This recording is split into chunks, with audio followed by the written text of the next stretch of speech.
狼蹄这帮志士便立下了规矩：我们虽为马贼，不抢穷困，不抢贫民，不抢弱者。加帕尔私自逮捕洗劫邻村，特木尔、阿达叛变劫狱。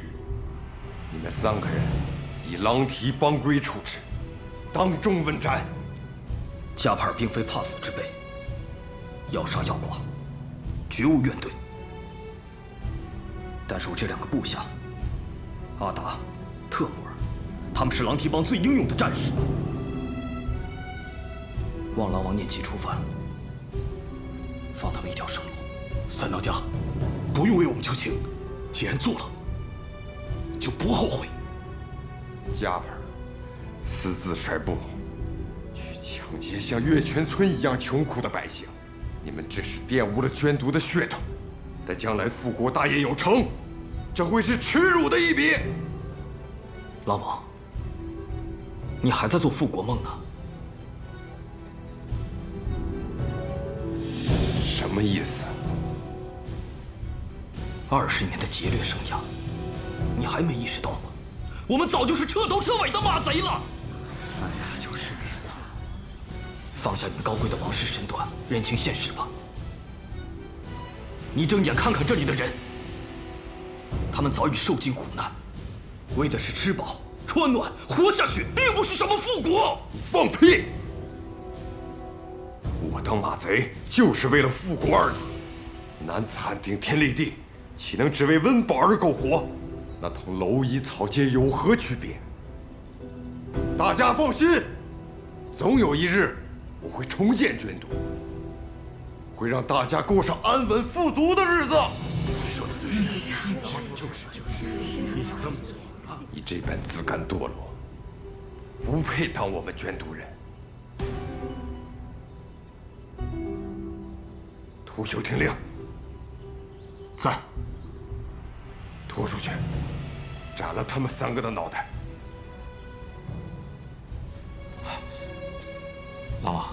狼王还请息怒，看在加帕尔过去的功劳和苦劳，饶他们一命吧。秃鹫，连你也想违抗我的命令？不敢。动手！住手！艾利希尔，这是我们狼蹄帮中之事，若你要劝我，大可不必。狼王，我就问你一个问题：当初为何从捐毒废墟中把这些人救出来？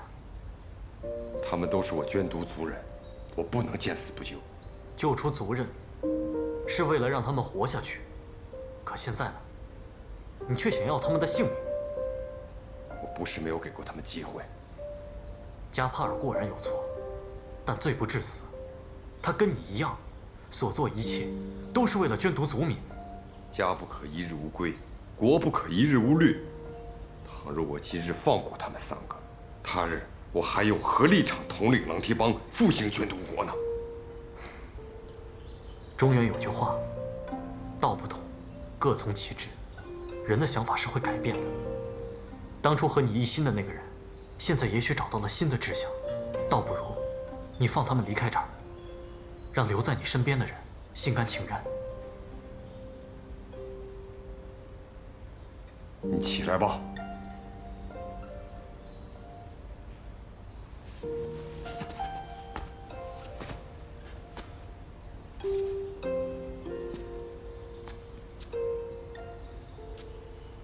我看在艾利希尔的面子上，饶了你们3个。立刻滚出月泉村，不许再回来！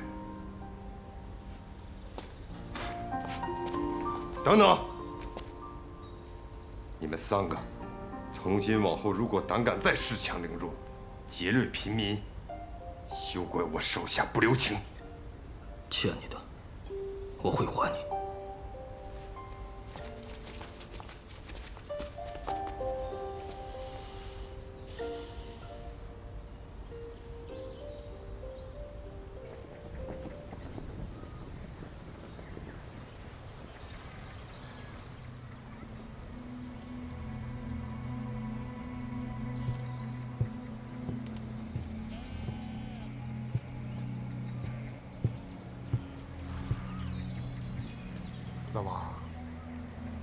知道你心里不痛快，你要是愿意的话，我陪你说说话。我，屠修，嘉盘，成立狼蹄帮之时，我16岁，他俩14，这一转眼，18年过去了。一夕斩断18年的手足情，不管是谁，都会痛心的。岂止是痛心，他嘉盘憋了整整18年，今日终于把心里话说了出来。可在场的人，还有多少人没有把心里话说出来？18年，时间太长了，长到足以磨灭一个人的意志，让所有人忘了自己的初衷。复国真的那么重要吗？连你也怀疑我？我只是觉得，你好不容易把他们救回来，给他们安了家，为什么不能让他们平平安安地过上普通人的生活？你根本不明白，当时你被岳少成掳走时还是个婴儿，那时的卷土昌盛一时，被人们称作沙漠中的奇迹。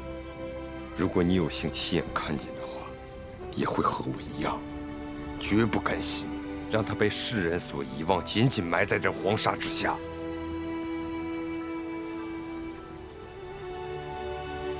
可是你看看，现在的卷土，只剩下寥寥数百人了。如果他们忘记自己从何而来，这辈子甘心当马贼、当牧民了却一生，用不了几十年，世上就再无卷土了。我明白了。我所经历的，你未曾目睹，又怎会明白呢？从小我不喜文墨，不弄刀枪，唯一感兴趣的就是演术。在别人眼里，我是一个每天只会跟木头疙瘩打交道的怪人。可是我见过演术真正神奇的地方。虽然我现在不能像谢伯伯那样造出精妙绝世的演甲，只要我不放弃，一切就有可能。唉，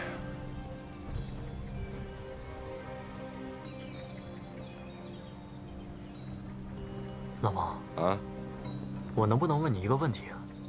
说呀，咱们兄弟两个，不必扭扭捏捏的。你的左臂是怎么断掉的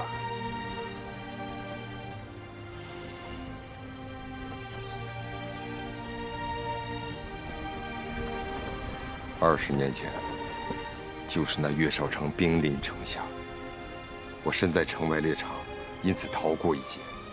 当我得知卷土的惨况后，快马加鞭赶回城里，却看到父亲身首异处，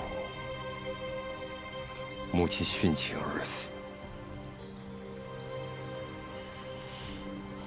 当时满地都是尸体，见到的幸存者像是受了极大的刺激，精神恍惚。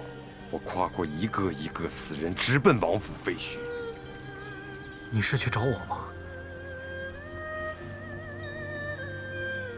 我想当时你还小，有可能他们会饶你一命。我在废墟中找了很久，我终于在一个发狂的士兵手中发现了你。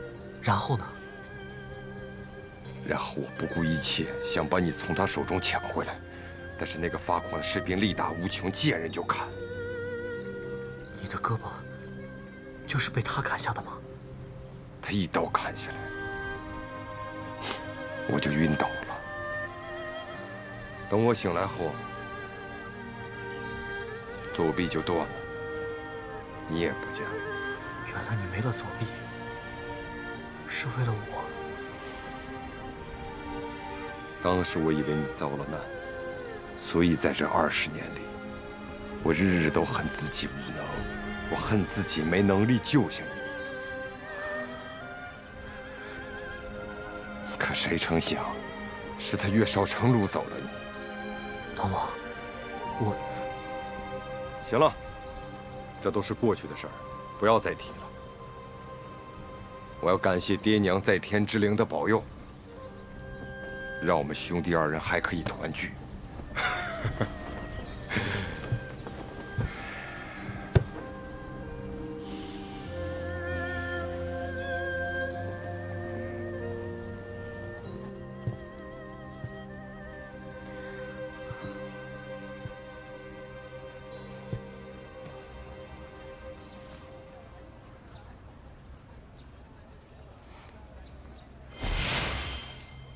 文人宇，你主动找我，是打算告诉我了吗？我师父怎么样了？现在仍平安无事，可过了酉时，我便不敢保证了。我要先确认他的周全。文人宇，我没有时间陪你耗，你师父的命留是不留，自己看着办。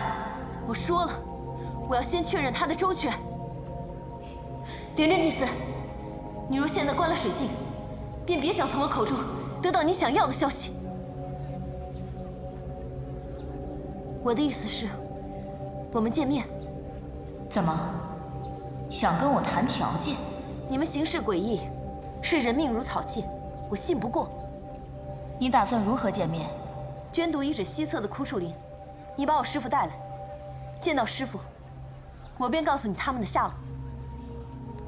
小丫头，希望你别耍花样，否则你和你师父都要死在我手里。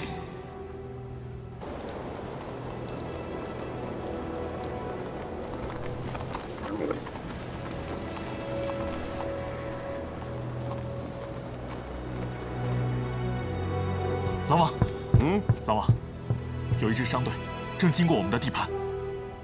真的？等了2个月，终于来了块肥肉了。通知兄弟们集合，动作麻利点。是。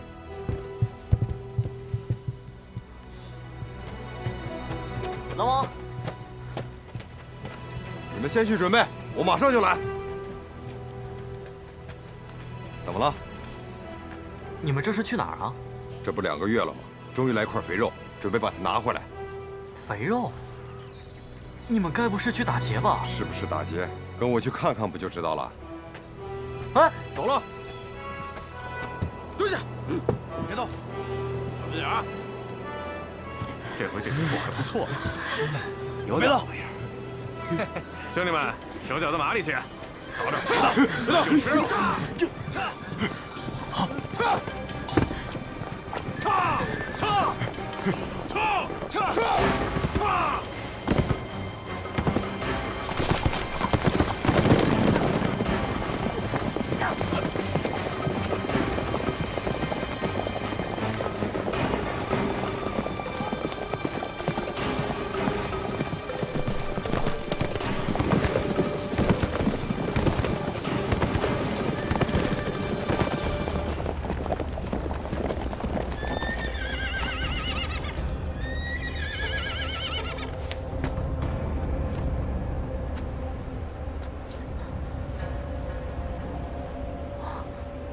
韩古丽，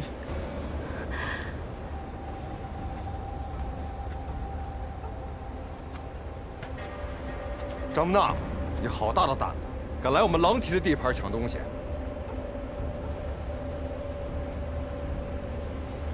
我以为又来了块肥肉呢，谁想着来了一群饿得嗷嗷叫的狼崽子！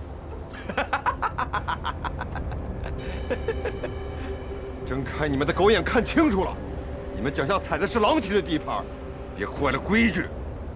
笑话，我们是马贼，讲个屁的规矩！谁先抢到就是谁的。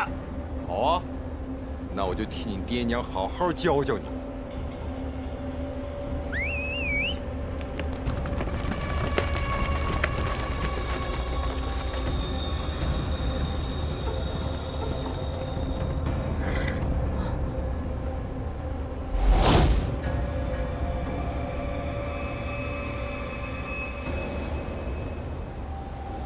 狼王啊，狼王，你知道为了今天，我费了多大劲儿吗？你也不动脑子想想，这些商队为了避开你，不惜远绕屠庐山而行，可今日为什么要出现在你狼蹄的地盘上？你什么意思？我费了很大的劲儿，把屠庐山谷的路给堵了，逼他们走你的地盘上，设好了陷阱等你钻啊！卑鄙小人！马贼嘛，那又怎样？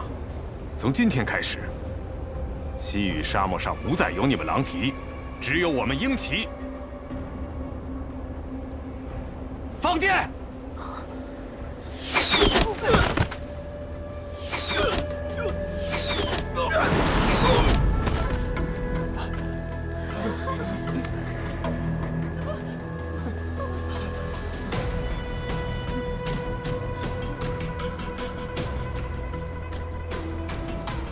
张木纳，我今日心情好，放你。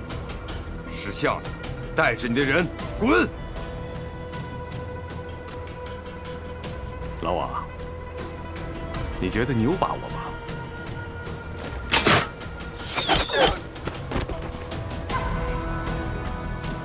张木纳，如果你再不走，就像你说的，从此西域大漠，只有我们狼蹄，没有你们鹰骑。算你狠！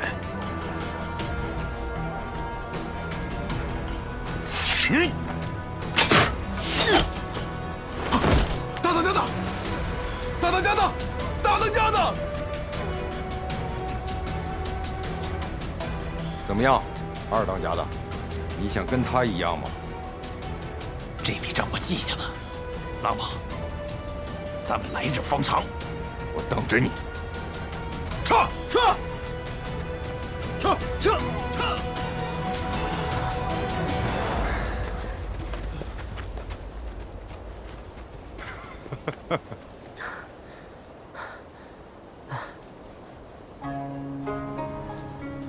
来，干了！干！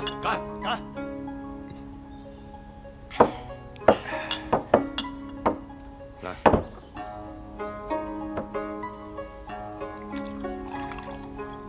加盘儿，这次多亏了你。这次呢，就当我欠你个人情。老王，别这么说。记得我以前跟你说过吗？我还欠你条命。无论怎么说，都是当哥的亏欠你。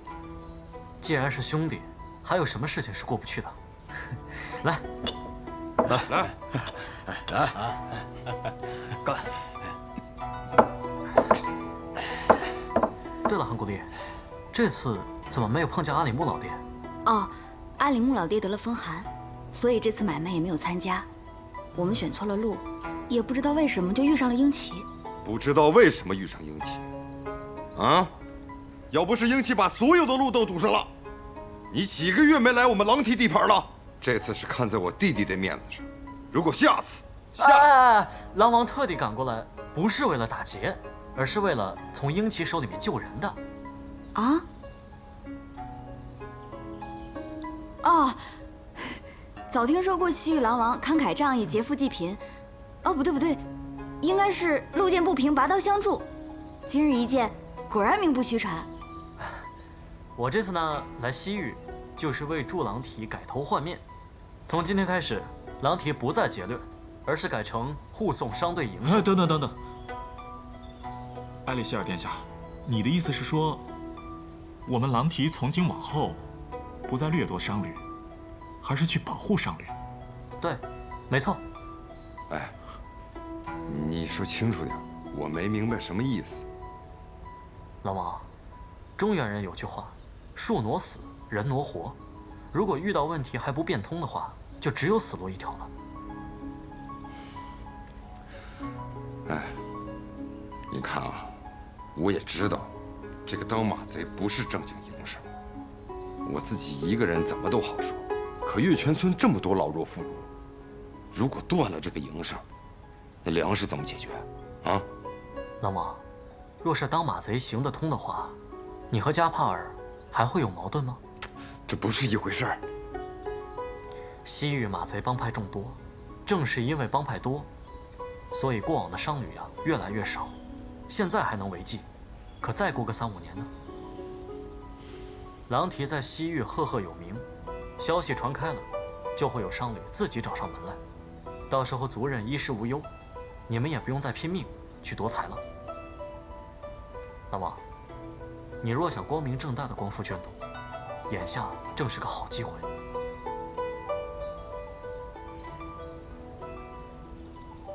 你们俩的意思呢？狼王，您来做决定吧。行得通。那好，从今往后，这个护送商队就交给你们两个了。好。来，为了捐毒族民，干一杯！来，干！好，干！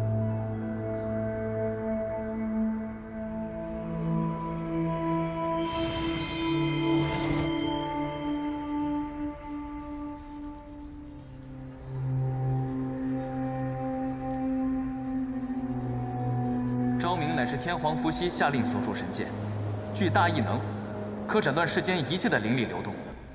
那岂不是能灭尽世间一切法力连结？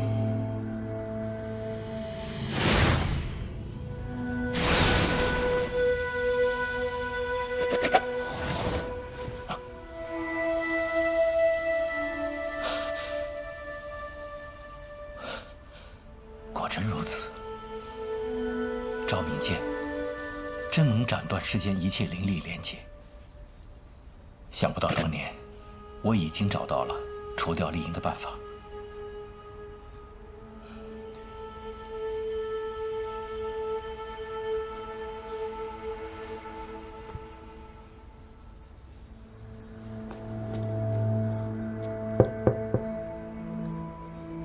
谢伯伯，谢伯伯。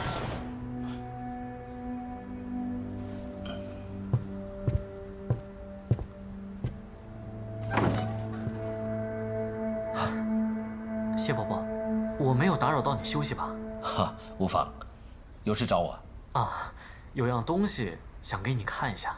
啊，进来说。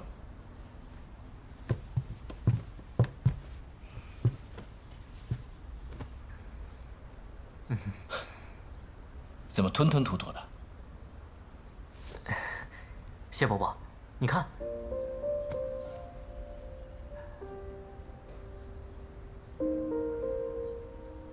这只岩甲鸟是你自己做的？这只岩甲鸟我已经研究了好几年了，我想靠自己努力把它做出来。无疑，我说过，你在演术方面有很高的天分，我相信你一定做得到。其实我也不知道自己在演术上有多高的天分，我只知道这是我想做的事情。一次两次不行，那我就试很多次；一年两年不行，我就用10年、20年，哪怕是一辈子，我都不会放弃的。其实我知道自己的演术还不够精湛，术法根基也不是很好，而且还有很多缺点，暂时还没有资格成为谢伯伯的弟子。但是谢伯伯，拜你为师是我这一辈子最大的梦想，我是不会放弃的。谢伯伯不收我为徒，肯定是有自己的考虑。只要你知道，我一直在为此事努力就行了。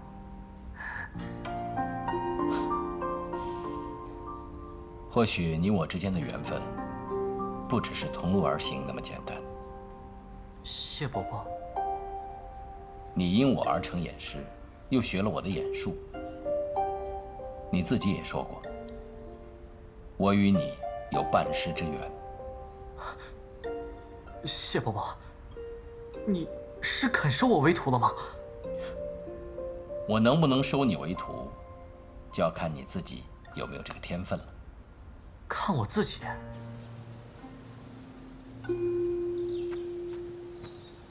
哇，好大的雪山啊！以前怎么没见过？这是我为这次考核特意设下的虚景。啊？考核就在雪山上？从山脚到山头，会有3关考核。如果你能够顺利通过，就能拜我为师了。爬山啊，这么简单？不可掉以轻心。山脚温暖如春，山腰萧瑟如秋，山顶则严寒如冬。考核的难度也会逐步增加。此处虽是虚景，但你的人却是真真实实的，受到的伤害也是真真切切的，所以还请小心应对。明白了。这是关于演师的考核，所以你不能使用与演术无关的武器。岩甲鸟能带人飞，也不能使用。那连寒光也用不了了？是的。哦。一路上你会面临不少的麻烦和困难，这把岩甲木剑就留给你防身吧。好，那一会儿山顶见喽。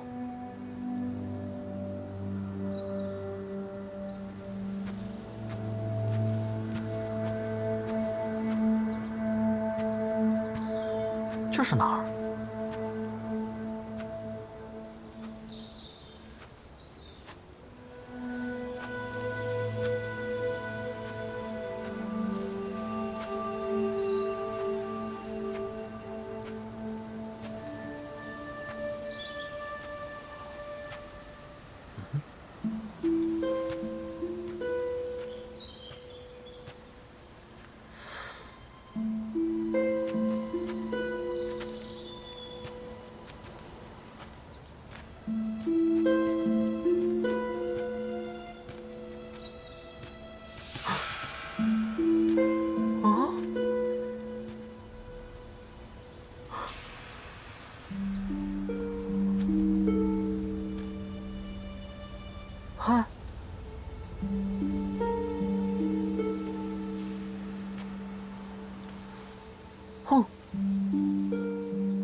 不会说话的。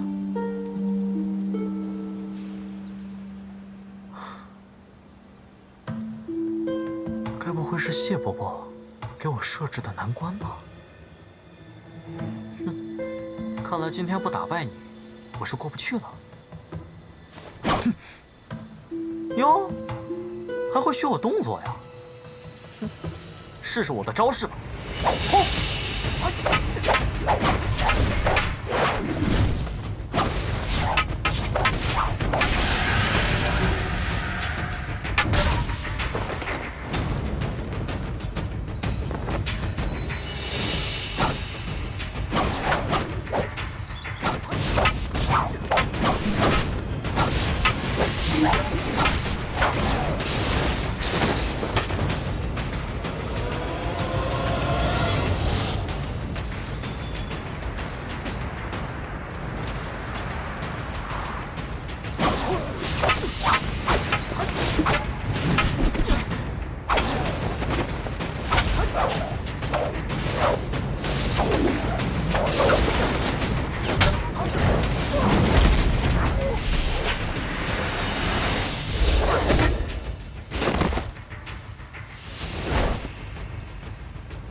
还有结界！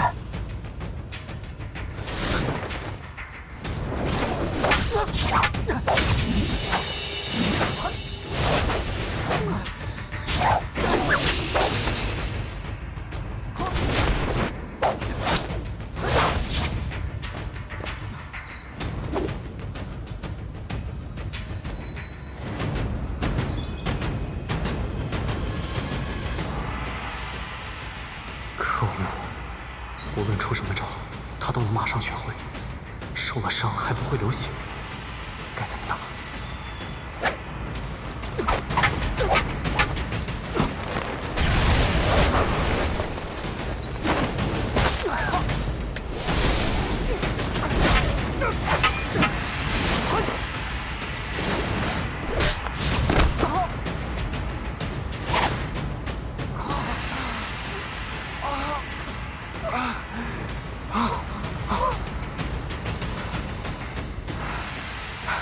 好想想，一定有办法。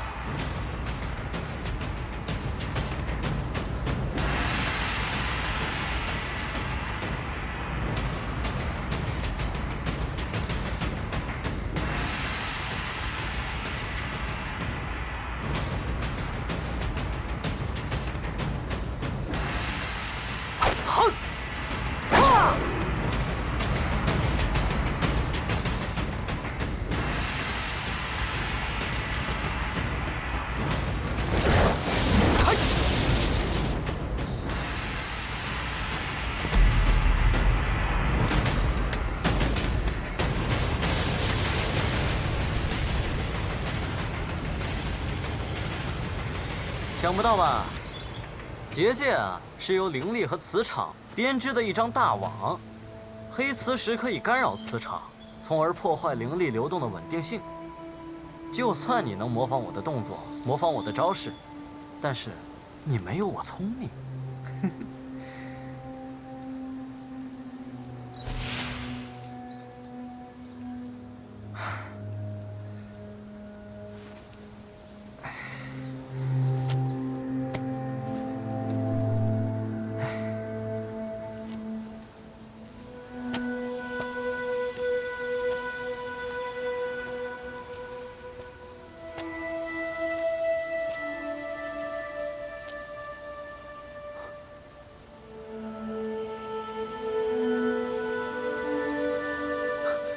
谢伯伯，你怎么来了？无意，你做得很好。这是我的虚影，你每过一关，就能见到我。那这么说，我已经过了第一关了。嗯。其实，我刚才耍了滑头，刚才那个跟我长得一模一样的人，论实力的话，我肯定打不过他。这便是过关的原因。啊？演术一途不同于其他法门，再强大的实力，再高深的修为，到头来都只能做辅助。唯有一个智字，才能让人走得更长远。嗯，我明白了。谢伯伯是要告诉我，以暴制暴，最终只会落于下乘。你很聪明，具有成为演师的智慧。下一关更加凶险，多加小心。放心吧，我不会让你失望的。去吧。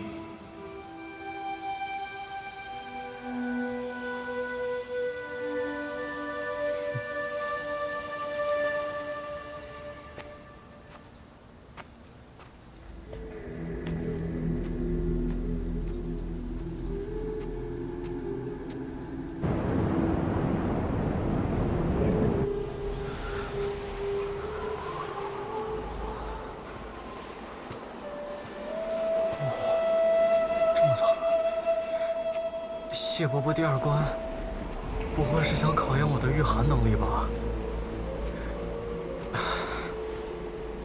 要是文人在就好了，他会火术法术，还会点个火取个暖。文人的暴脾气，惹他发个火，还能暖和一阵子。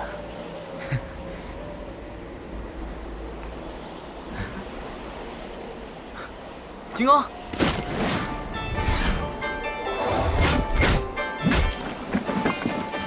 金刚，火冲天！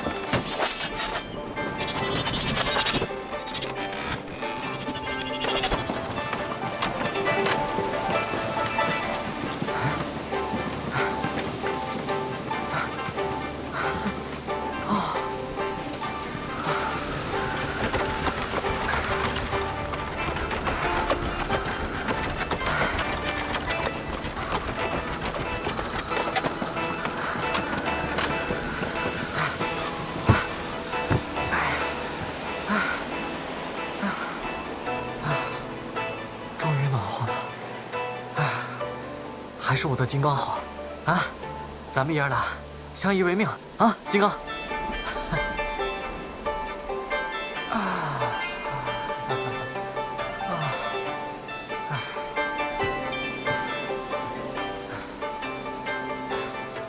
暖和的差不多了，啊！金刚，变！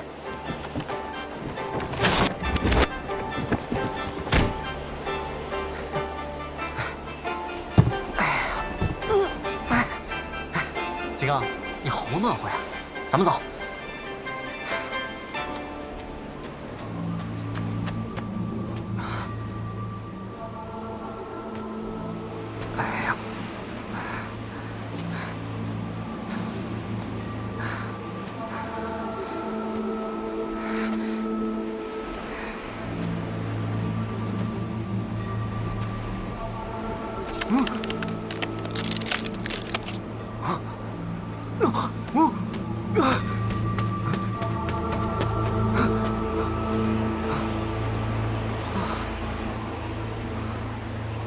冰层约3寸厚，桥长约6丈，能够承受的重量大概是10斗米，跟我的体重差不多。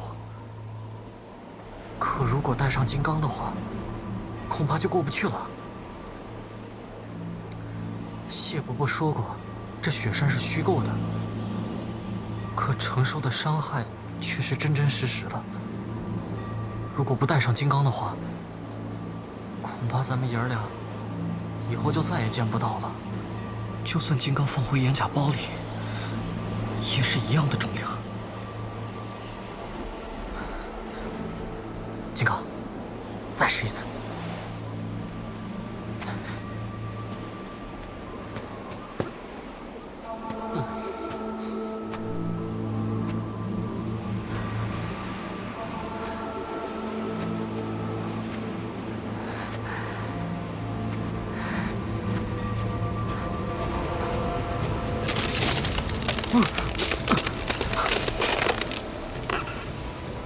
赌一把。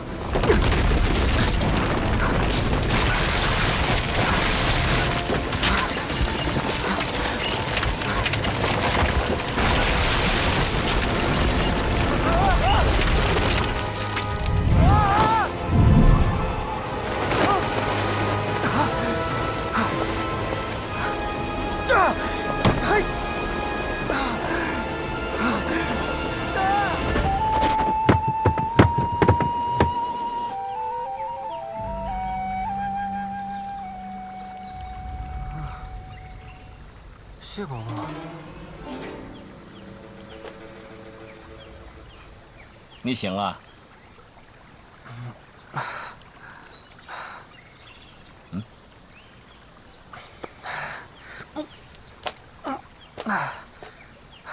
你没事吧？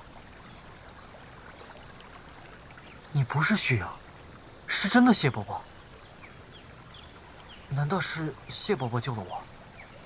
我说过，第2关非常凶险。可是我失败了。谁说你失败了？可是我从冰桥上掉下来了，虽然大难不死，但是也没登上山顶啊。我何时说过要登上山顶才算过关？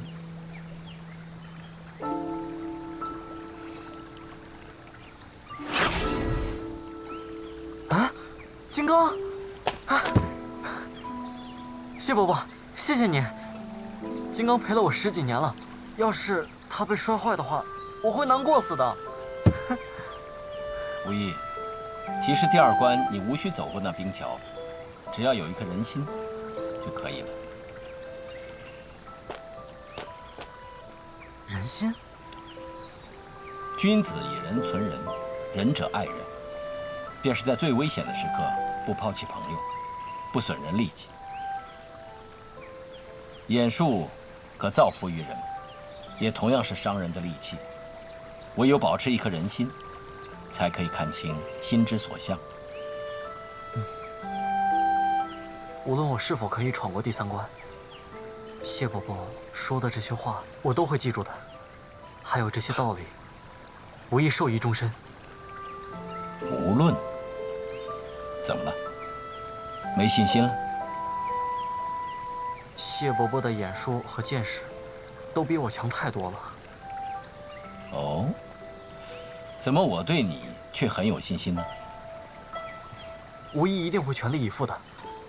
谢伯伯，第3关是什么？第3关。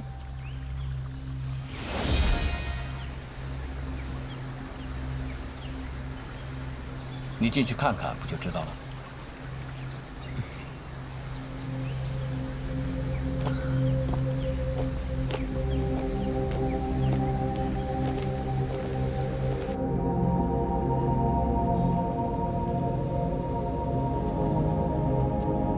严甲歇，该不会让我和他打吧？不好吧？你说万一我出手过猛，把他打坏了，那不是对你不敬吗？你是怕把他打坏呢，还是怕打不过他？